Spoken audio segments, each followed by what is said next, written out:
Голема воена населба или засега непознат антички град? Што крие локалитетот Локвенско кале во општина Кривогаштани? Ова се прашањата кои се поставуваат со неновите археолошки истражувања, кои за прв пат годинава се изведуваат на ова место. За сега откриено е дека локалитетот бил составен од акропола каде живеело населението и две некрополи каде се погребувале починатите. Годинава истражувањата биле насочени кон постарата некропола. Се наоѓаме на највисоката точка на овој локалитет кој што се наоѓа точно на тромеѓето помеѓу општините Кривогаштани, Долнен и Крушево. Од тука се гледа скоро половина Пелагонија.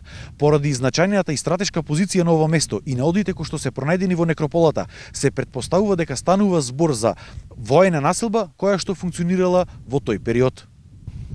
Предпоставката е дека првично во 4 век била направена со цел да служи како моќна воено-стратегиска база за надгледување на варварските народи кои што навлегувале од северниот дел. Понатаму како се развивала населбата, дали нејзиниот карактер преминал во цивилна населба, треба се потврди со истражувања кои што би се изведувале точно на овој локалитет, значи на населбинскиот простор. И според директорот на управата за заштита на културното наследство Виктор Лилчич, станува збор за позначајно откритие на антички град кој засега останува непознат. Норовско или Локвенско, како сакате кале, значи е било обградено со еден огромен зид, значи и тој е негде 2 до 3 метри широк, не е откопан. Се надевам во догледно време ќе го отвориме, ќе го конзервираме и ќе го отвориме за употреба пред јавност. Значи тоа е горниот град, акрополата.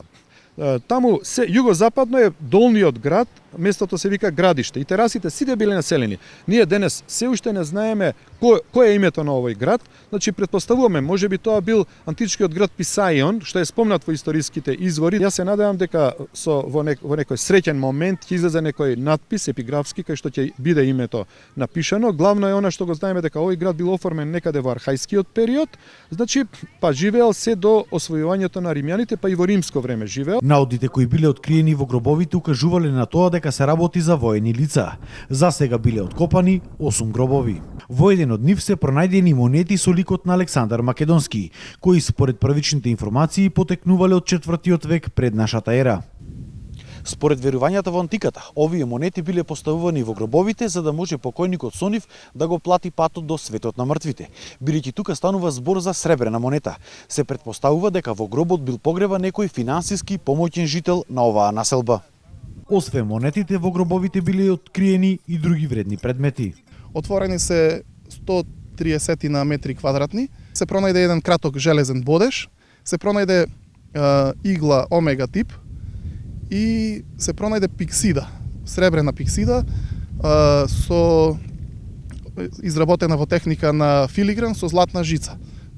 Исклучително интересен и редок примерок, кој што на територијата на Македонија го имаме, мислам дека ова е третиот примерок. Од локалната самоуправа на општина Кривогаштани велат дека во иднина планираат од ова место да направат вистинска туристичка атракција и да обезбедат пристапен пат за сите посетители. Доколку наодите покажат дека се работи стварно според очекувањата за град од поголемо значење за историјата на Македонија, ние како општина во содејство нормално со Министерството за култура, владата, па и соседните општини ќе изготвиме еден заеднички проект со цел да можат граѓаните и сите оние кои што сакаат да го посетат тој локалитет да имаат пристапен терен до самото место на некрополата. Истражувањата планирано било да траат уште 2 недели и да продолжат идната година.